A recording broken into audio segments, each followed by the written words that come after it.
Good morning students. BA द्वितीय वर्ष में द्वितीय पेपर के अंतर्गत हम बात कर रहे थे प्रजातियों के वर्गीकरण के बारे में। हमने विश्व की प्रमुख प्रजातियों के बारे में अध्ययन किया। आज जो हम बात करेंगे वो करेंगे भारत की प्रमुख जो मानव प्रजातियां हैं उनके बारे में। जैसा कि आपने देखा कि विश्व में विभिन्न विद्वानों ने अलग अलग मत प्रकट किए हैं प्रजातियों के वर्गीकरण को लेकर के। इसी तरीके से अगर हम भारत के अंतर्गत बात करें तो भारत में भी विभिन्न प्रकार की प्रजातियां देखने को मिलती हैं। भारत में प्रजातियों की उत्पत्ति की बात करते हैं तो पंचानन मित्रा, ग्रिफिथ टेलर, एच.डी. टेरा आदि विद्वानों ने जो शिवालिक प्रदेश है हिमालय में उसे मानव प्रजातियों का उद्गम क्षेत्र माना है। अलग अलग विद्वानों के द्वारा अलग अलग तरीके से इसके बारे में बताया गया है। भारत में जो प्रजाति मानी गई है वो मुख्य रूप से ऑस्ट्रेलॉइड प्रजाति मानी गई है, जो कि भारत से बाहर पूर्वी द्वीप समूह, मलेशिया, ऑस्ट्रेलिया और अफ्रीका क्षेत्रों में प्रवसन करती रही है। यानी कि प्राचीन समय से ही भारत में प्रजातियों का आगमन प्रारंभ हो चुका था। सबसे पहले भारत में दक्षिण और मध्य क्षेत्रों में प्रजातियां आईं, उसके बाद में उत्तर पश्चिमी भागों में आईं। तो भारत में मानव प्रजातियों के अंतर्गत विभिन्न विद्वानों ने अपने अलग अलग मत दिए हैं, अलग अलग प्रजातियों का वर्गीकरण प्रस्तुत किया है। इसमें दो विद्वानों का वर्गीकरण इम्पोर्टेंट है, गुहा का वर्गीकरण और रिस्ले का वर्गीकरण। हम इन दो वर्गीकरणों के बारे में ही अध्ययन करेंगे। आज का जो हमारा लेक्चर है इसमें हम गुहा के द्वारा दिए गए वर्गीकरण के बारे में अध्ययन करेंगे। हमारे भारत में जैसा कि हम सभी जानते हैं विभिन्न कदकाठी के, विभिन्न शारीरिक बनावट के लोग अलग अलग क्षेत्रों में मिलते हैं। जो वहाँ के जलवायु और विभिन्न भौतिक परिस्थितियों के अनुसार उनका जो शारीरिक लक्षण होता है, उनका रहन सहन होता है, उनका कार्य करने का तरीका होता है, वह निर्धारित होता है। बीएस गुहा ने जो वर्गीकरण दिया है वो वर्तमान समय में बहुत ही ज़्यादा प्रमुख और सर्वमान्य वर्गीकरण माना जाता है। इन्होंने अपना वर्गीकरण 1944 में दिया, एक लेख प्रकाशित किया, जनसंख्या में प्रजातीय तत्व, rational elements in the population. तो ये जो लेख उन्होंने प्रकाशित किया था उसके अंतर्गत उन्होंने अपने प्रजाति वर्गीकरण को प्रस्तुत किया है। इनका ये जो वर्गीकरण है वो प्रजातियों के शारीरिक लक्षण तथा वैज्ञानिक तथ्यों के जो गहन अध्ययन है उसके आधार पर दिया गया है। यानी कि इन्होंने शारीरिक लक्षण और इसके अलावा उनके विभिन्न जो वैज्ञानिक तत्व हैं उनको मद्देनज़र रखते हुए अपना वर्गीकरण दिया। इनका वर्गीकरण मुख्य रूप से कपाल और जो चेहरा है उसकी विभिन्न मापों पर आधारित है। इसके अलावा उन्होंने त्वचा के रंग, बाल, आँख आदि जो मानक विधियाँ हैं उनके आधार पर भी अपना वर्गीकरण प्रस्तुत किया। बीएस गुहा ने अपना जब वर्गीकरण दिया तो इसके आधार पर जो भारतीय प्रजातियां हैं उन्हें 6 प्रजातियों में बांटा और उनके अंतर्गत 9 उपवर्ग बताए। यानी 6 तो प्रमुख प्रजाति हैं और इन 6 प्रमुख प्रजातियों के अंतर्गत 9 उपवर्ग भी हैं। तो बीएस गुहा के वर्गीकरण में सबसे पहले हम बात करते हैं नीग्रिटो प्रजाति के बारे में। नीग्रिटो प्रजाति भारत में कैसे आई, कैसे इसकी उत्पत्ति हुई, इसके बारे में असमंजस की स्थिति आज भी विद्यमान है। यानी हर मानव शास्त्री के द्वारा अलग अलग इस संबंध में अपने विचार प्रकट किए गए हैं। जैसे कि मानव शास्त्री हैं कुछ, वो ये मानते हैं कि भारत में ये जो नीग्रिटो प्रजाति है इसका लगभग अभाव पाया जाता है। लेकिन लेपिक महोदय जो हैं, लेपिक महोदय ने ये माना कि नहीं, मतलब जो भारत है उसमें नेग्रिटो जाति का अंश दक्षिणी भारत में देखने को मिलता है। तो यानी इस तरीके से अलग अलग विद्वानों ने अपने विचार दिए हैं। लेकिन डॉक्टर जो बीएस गुहा हैं, बीएस गुहा जी ने बताया कि ट्रावनकोर और जो कोचीन की पहाड़ियां हैं उसमें कादर और पुलियान उपजाति के लोग रहते हैं। इसके अलावा अंडमान निकोबार में जो मूल निवासी हैं वो नीग्रिटो प्रजाति के अंतर्गत ही आते हैं।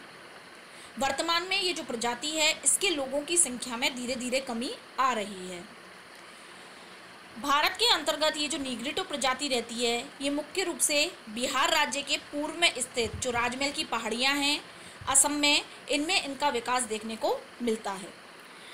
अगर हम बात करते हैं नेग्रिटो प्रजातियों के रहन सहन के बारे में, तो नेग्रिटो प्रजाति कैसे रहते हैं? गुफा बना के गुफाओं में रहते हैं। इसके अलावा वट वृक्ष की ये पूजा करते हैं। गुफाओं के निर्माण का श्रेय अगर हम मानेंगे तो इसी मानव प्रजाति को जाता है। अगर इनकी शारीरिक बनावट की बात करें तो ये जो नेग्रिटो प्रजाति के लोग हैं, इनका कद जो होता है वो छोटा होता है, लगभग 150 सेंटीमीटर से भी कम। रंग काला होता है। सिर के बाल लहरदार तथा घुंघराले होते हैं। होठ मोटे होते हैं। चेहरा छोटा होता है तथा ललाट इनका आगे की ओर निकला हुआ होता है। यानी जो अफ्रीकन नीग्रो प्रजाति है उसके समान ही इसमें लक्षण देखने को मिलते हैं। तो पहली प्रजाति हो गई हमारी नीग्रिटो प्रजाति। जो सेकंड हमारी प्रजाति है वो है आर्द्र ऑस्ट्रेलॉइड प्रजाति। आर्द्र ऑस्ट्रेलॉइड प्रजाति जो है उसकी संख्या अगर हम बात करते हैं तो हमारे भारत में काफ़ी अधिक मात्रा में देखने को मिलती है। जैसे आर्द्र ऑस्ट्रेलॉइड की ही प्रजाति है ऑस्ट्रेलॉइड, तो इसकी संख्या भारत में सबसे ज़्यादा है। इसकी संख्या ज़्यादातर पाई जाती है प्रायद्वीपीय भारत में, जो दक्षिणी भारत का क्षेत्र है उसमें। इसके अंतर्गत भारत के दक्षिणी भाग में जो निवास करने वाली जनजाति हैं, जैसे कि मलायन, चेंचू, कुरुम्बा, यरूबा, मुंडा, उराव, हो, गौड़, खौड़, बदागा, कोल, संथाल, भील आदि जनजातियों को इसके अंतर्गत हम शामिल करते हैं। भारत की जितनी भी अनुसूचित जातियां हैं वे सभी ऑस्ट्रेलॉइड प्रजाति से संबंधित मानी जाती हैं। इस प्रजाति के अगर हम शारीरिक बनावट की बात करते हैं तो त्वचा का रंग सामान्यतः काला होता है। सिर के बाल लहरदार होते हैं, घुंघराले होते हैं, नाक चौड़ी होती है, ऊपर से चपटी होती है, ललाट थोड़ा उभरा हुआ होता है, होठ मोटे होते हैं, चेहरा कुछ आगे की ओर निकला है, सिर लंबा है और कद छोटा है। तो इस तरीके से जो दूसरी प्रजाति है वो है आर्द्र ऑस्ट्रेलॉइड, जिसकी संख्या भारत में सबसे ज़्यादा है। प्रमुख रूप से अनुसूचित जातियों को इसके अंतर्गत हम शामिल करते हैं। जैसा कि आपको भारत का नक्शा दिखाई दे रहा है, इसमें जो BS गुआ ने प्रजातियों का वर्गीकरण प्रस्तुत किया है उस वर्गीकरण को इसके अंतर्गत प्रदर्शित किया गया है। जैसे इसमें विभिन्न नाम दिए गए हैं, AO, MO, ये सभी क्या है प्रजातियों के बारे में बताते हैं। और इन प्रजातियों का जो स्पेसिफिकेशन है, जैसे कि AO है तो AO है Alpodinaric and Orientals, MO and P है Mediterraneans, Orientals and proto Nordics, यानी जो भूमध्य सागरीय प्रजाति है उसको इसके अंतर्गत दिखाया गया है। तो इस चित्र में आप जैसा कि देख सकते हैं विभिन्न अंग्रेजी के सिंबलों के आधार पर जो है वो प्रजातियों को दिखाया गया है और नीचे जो है उन सिंबलों का पूरा फुल फॉर्म दिया गया है। तो इसके आधार पर आप समझ सकते हैं कि किस प्रकार की प्रजातियां भारत में कहाँ कहाँ देखने को मिलती हैं। जैसे कि उत्तरी क्षेत्रों में MO, AO, DM, PM ये सब प्रजातियां जो हैं वो देखने को मिलती हैं। तो प्रमुख रूप से इसमें जो है अगर हम बात करें तो हमने दो प्रजातियां पढ़ी, जैसे कि नीग्रोइड और एक हो गई आर्द्र ऑस्ट्रेलॉइड। तो अगर हम इसमें नीग्रोइड प्रजाति की बात करते हैं तो नीग्रोइड प्रजाति को जैसा कि हम देखते हैं तो नेग्रिटो प्रजाति के अंतर्गत अगर हम बात करते हैं तो नेग्रिटो प्रजाति का इसमें सिंबल दिया गया N। अब N सिंबल जब हम इस चित्र में देखते हैं तो आप प्रमुख रूप से देख सकते हैं कि प्रायद्वीपीय भारत में ये जो निचला हिस्सा है इसके अंतर्गत जो है वो N सिंबल को प्रमुख रूप से दिखाया गया है। उसके बाद में जो हमारा सेकंड आता है वो आता है आर्द्र ऑस्ट्रेलॉइड। आर्द्र ऑस्ट्रेलॉइड की बात करते हैं तो इसको दिखाया गया PA सिंबल के द्वारा। तो ये भी जो है PA सिंबल प्रमुख रूप से हमारा जो दक्षिण भारत वाला क्षेत्र है जहाँ जहाँ नेग्रिटो प्रजाति है उसके आसपास के क्षेत्रों में जो है वो ये PA सिंबल यानी प्रोटो ऑस्ट्रेलॉइड प्रजाति का विस्तार देखने को मिलता है। इसके बाद में एक आती है हमारी मंगोलॉइड्स प्रजाति। तो जो मंगोलॉइड्स प्रजाति है उसे मुख्य रूप से M के द्वारा दिखाया गया है और O के साथ में दिखाया गया है। तो जो OM हमारा दे रखा है ये हमारा दिखा रहा है मंगोलॉइड प्रजाति को। इसी तरीके से जो हमारी नेक्स्ट आती है वो आती है भूमध्य सागरीय प्रजाति मेडिटेरियंस। तो इसको दिखाया गया है P के द्वारा। ओनली जो P है वहाँ पर भूमध्य सागरीय जो प्रजाति है उसको प्रदर्शित किया गया है। इसी तरीके से नार्डिक प्रजाति और पश्चिमी चौड़ी सिर वाली प्रजाति है उसे भी विभिन्न सिंबलों के माध्यम से दिखाया गया है। तो आप इसके अंतर्गत देख सकते हैं कि विभिन्न सिंबल के माध्यम से विभिन्न प्रजातियों को प्रदर्शित किया गया है। अब हम बात करते हैं तीसरी प्रजाति के बारे में जो है मंगोलॉइड प्रजाति। मंगोलॉयड प्रजाति की उत्पत्ति यानी जो उसका प्रमुख क्षेत्र है वो है इरावदी नदी बेसिन, चीन, तिब्बत और मंगोलिया क्षेत्र। ये जो प्रजाति है ये प्रमुख रूप से भारत के उत्तरी पूर्वी भाग, नेपाल, असम और कश्मीर में निवास करती है। ये जो मंगोलॉयड प्रजाति है इनका मुंह चपटा होता है, गाल की हड्डियाँ कुछ बाहर निकली हुई होती हैं, आंखें उभरी हुई होती हैं, आंखों का रंग पीलापन लिए होता है और तिरछी आंखें होती हैं। ये जो मंगोलॉयड प्रजाति है इसको भी प्रमुख रूप से दो उप प्रजातियों में बांटा गया है। पहली तो आती है पूर्व मंगोलॉयड। पूर्व मंगोलॉयड जो है वो बहुत ही ज़्यादा प्राचीन प्रजाति है, जिसके कारण इसकी जो विकसित मंगोलॉयड प्रजाति है उससे शारीरिक लक्षण थोड़े अलग मिलते हैं, इसलिए इस प्रजाति को थोड़ा पहचान पाना मुश्किल होता है। इस प्रजाति को मुख्य रूप से सिर की बनावट, नाक और त्वचा के रंग पर ही के आधार पर ही हम पहचान सकते हैं। जो पूर्व मंगोलॉयड प्रजाति है इसे पुनः दो भागों में बांटा गया है, लंबे सिर वाली मंगोलॉयड प्रजाति और चौड़े सिर वाली प्रजाति। लंबे सिर वाली मंगोलॉयड प्रजाति की अगर हम बात करते हैं तो यह प्रजाति मुख्य रूप से हिमालय, असम, म्यांमार की सीमा पर रहती है और इसके अंतर्गत नागा, लिम्बू, मिरी और बोडो जो जातियां हैं उनको शामिल किया जाता है। इनके अगर शारीरिक लक्षण की बात करते हैं तो इनका सिर लंबा होता है, कद छोटा होता है और रंग होता है भूरा। लंबे सिर के बाद जो दूसरा उपवर्ग है वो है चौड़े सिर वाली प्रजाति। मुख्य रूप से यह हमें मिलती है बांग्लादेश के चटगांव में, जो पर्वतीय क्षेत्र हैं उनमें। इसमें चकमा, मगू और कलिम्पोंग की लेप्चा जाति मिलती है जो इसकी उपजातियों के अंतर्गत आती है। इस प्रजाति के लोगों का सिर होता है चौड़ा, उसी के आधार पर इनका नाम चौड़े सिर वाली प्रजाति रखा गया है। रंग काला होता है, नाक का आकार मध्यम होता है, चेहरा छोटा होता है और सर के बाल होते हैं घुंघराले। तो पूर्व मंगोलॉयड में दो उपवर्ग हो गए, लंबे सिर वाले और चौड़े सिर वाले। फिर मंगोलॉयड प्रजाति का जो दूसरा उपवर्ग है वो आता है तिब्बती मंगोलॉयड। तिब्बती मंगोलॉयड जो है वो तिब्बती क्षेत्रों से होकर भारत में प्रवेश किया है इन्होंने। मुख्य रूप से ये लोग हिमालय के पर्वतीय क्षेत्र में, विशेष रूप से सिक्किम, भूटान और हिमालय के जो पश्चिमी क्षेत्र हैं उनमें निवास करते हैं। इनके शारीरिक लक्षणों को अगर हम देखते हैं तो इनका कद लंबा होता है, चौड़ा सिर होता है, त्वचा का रंग हल्का पीलापन लिए हुए, चौड़ी तथा चपटी नाक, लंबाकार आकृति का चेहरा, तिरछी आँख एवं शरीर पर बालों की मात्रा बहुत ही कम मिलती है। मंगोलॉयड प्रजाति के बाद में जो हमारी नेक्स्ट प्रजाति आती है वो आती है भूमध्य सागरीय प्रजाति। मुख्य रूप से जो भूमध्य सागरीय जलवायु वाले क्षेत्र हैं उनमें ये मिलती है। इसमें यूरोपीय और जो कॉकेशॉइड प्रजाति है दोनों ही प्रजातियों की शाखाएं आती हैं।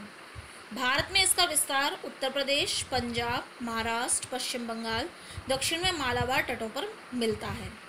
शारीरिक विशेषताएं हैं, त्वचा का रंग हल्का भूरा, सिर होता है लंबाकार, सिर के बाल लहरदार, चौड़ी एवं पतली नाक जो है वो इनके शारीरिक लक्षणों के अंतर्गत आती है। ये जो भूमध्य सागरीय प्रजाति के लोग हैं ये अलग अलग समय पर इनका जो है वो भारत में प्रवेश हुआ है। इस मानव प्रजाति को भी हम 3 वर्गों में बांटते हैं। पहला है हमारा भूमध्य सागरीय प्रजाति। कई जो मानव शास्त्री हैं वो ये मानते हैं कि भारत की जो सिंधु घाटी सभ्यता है वो इसी मानव प्रजाति से विकसित हुई है। वर्तमान में ये प्रजाति उत्तरी भाग में पंजाब, जम्मू कश्मीर, राजस्थान, उत्तर प्रदेश, बंगाल, महाराष्ट्र तथा मध्य प्रदेश में निवास करती है। इनका जो स्किन का कलर होता है वो काला से जैतूनी यानी हल्का भूरा होता है, सिर के बाल लहरदार होते हैं, कद मध्यम होता है, सिर लंबा होता है, नाक चौड़ी होती है तथा चेहरे पर रोमों की मात्रा कम पाई जाती है। मुख्य रूप से हमारे यहाँ पे जो यातायात है, वस्त्र और आभूषण की जो सभ्यताओं का विकास हुआ है वो विकास इन्हीं भूमध्य सागरीय प्रजातियों की देन है। कोचीन के जो नंबूदरी ब्राह्मण हैं वो इस प्रजाति के प्रमुख उदाहरण माने जा सकते हैं। दूसरी जो आती है भूमध्य सागरीय प्रजाति में वह आती है प्राचीन भूमध्य सागरीय प्रजाति। ये जो प्रजाति थी वो नवपाषाण युग में आई थी और यूरोपीय क्षेत्रों से आई थी। सबसे पहले इन्होंने भारत के उत्तरी क्षेत्रों में जो है अपना आगमन किया, उसके बाद में दक्षिण भारत में ये पलायन कर गए। इनका चेहरा लंबा होता है, बाल लहरदार होते हैं, नाक चौड़ी होती है, शारीरिक कद जो होता है वो मध्यम आकार का होता है। मुख्य रूप से जो हमारे दक्षिणी भारत में तमिल ब्राह्मण, नायर और तेलुगु ब्राह्मण जातियां पाई जाती हैं वो इन्हीं प्रजातियों के अंतर्गत आती हैं। मिट्टी के बर्तन बनाना, जन्म संस्कार, समाज में स्त्री को ऊंचा स्थान देना आदि प्रथाएं जो हैं वो भारत में इसी शाखा के लोगों की देन है। तीसरी जो उप प्रजाति है यानी उपवर्ग है भूमध्य सागरीय प्रजाति के अंतर्गत, वो है पूर्वी भूमध्य सागरीय प्रजाति। इस प्रजाति के अगर हम उत्पत्ति की बात करते हैं तो उत्पत्ति हुई है तुर्की अरब में, उसके बाद ये भारत में आए हैं। वर्तमान में अगर हम बात करते हैं तो पंजाब की जो खत्री जनजाति है, हरियाणा और राजस्थान में जो बनिया हैं, उत्तर प्रदेश के जो पश्चिमी भाग में लोग निवास करते हैं, वो सभी पूर्वी भूमध्य सागरीय प्रजाति के अंतर्गत आते हैं। इनका रंग गोरा होता है, गेहुआ, और नाक लंबी और नतोदर होती है। पत्थरों की मूर्ति बनाकर ये उनकी पूजा करते हैं। इसके अलावा ये तीर कमान भी बनाते हैं। भूमध्य सागरीय प्रजाति के बाद जो पांचवी प्रजाति है जो गुआ के वर्गीकरण में, वो है पश्चिमी चौड़े सिर वाली प्रजाति। ये प्रजाति पहाड़ी क्षेत्रों से आई है भारत के अंतर्गत। तो मुख्य रूप से यह उत्तर के पहाड़ी क्षेत्रों से हिमालय की तलहटी, दक्षिण में पश्चिम सागरीय तट, बंगाल और तमिलनाडु क्षेत्रों में इसका विस्तार पाया जाता है। इनका आगमन मुख्य रूप से यूरोपीय क्षेत्रों से हुआ है। ये जो पश्चिमी चौड़े सिर वाली प्रजाति है, इसे भी 3 उप प्रजातियों में बांटा गया है। पहली आती है अल्पानाइट। अल्पानाइट का मूल उत्पत्ति क्षेत्र है यूरोप के आल्प्स पर्वत क्षेत्र। इनकी संख्या बहुत अधिक है। ये प्रजाति जो है वो मूल स्थान बलोचिस्तान, सिंध में होते हुए सौराष्ट्र, गुजरात, महाराष्ट्र, कर्नाटक, तमिलनाडु एवं गंगा के मैदान और बंगाल तक फैल गए हैं। इनका शारीरिक कद मध्यम होता है, नाक थोड़ी लंबी होती है और त्वचा का कलर होता है भूरा। गुजरात के बनिया, काठियावाड़ के काठी और बंगाल के कायस्थ इसके अंतर्गत आते हैं। दूसरी इसमें आती है दिनारिक। दिनारिक का उद्गम स्थान भी आल्प्स क्षेत्र को ही माना गया है। कद लंबा होता है, रंग काला होता है, सिर छोटा एवं चौड़ा, नाक लंबी एवं नतोदर, होठ चौड़े, घुंघराले बाल होते हैं। भारत में अगर हम बात करें तो पश्चिम बंगाल, उड़ीसा, केरल, तमिलनाडु, सौराष्ट्र, पश्चिमी हिमालय क्षेत्र में इनका निवास मिलता है। मैसूर के कुर्ग व कैनेरीज ब्राह्मण जो हैं वो इसी प्रजाति के अंतर्गत आते हैं। पश्चिमी चौड़े सिर वाली प्रजाति में जो अंतिम प्रजाति है वो है आर्मीनाइट प्रजाति।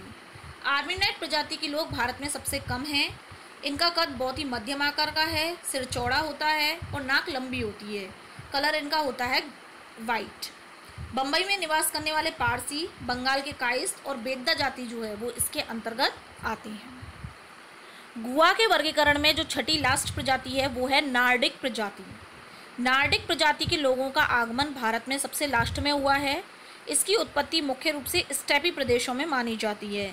ये लोग उत्तरी पश्चिमी भाग से भारत में इन्होंने प्रवेश किया और वर्तमान में जो पंजाब, गंगा, यमुना का मैदान है उनमें इनका विस्तार मुख्य रूप से मिलता है। पंजाब, हरियाणा, राजस्थान, उत्तर प्रदेश के पश्चिमी भागों में जो सवर्ण जातियां मिलती हैं उसके अंतर्गत इन प्रजातियों को शामिल किया जाता है।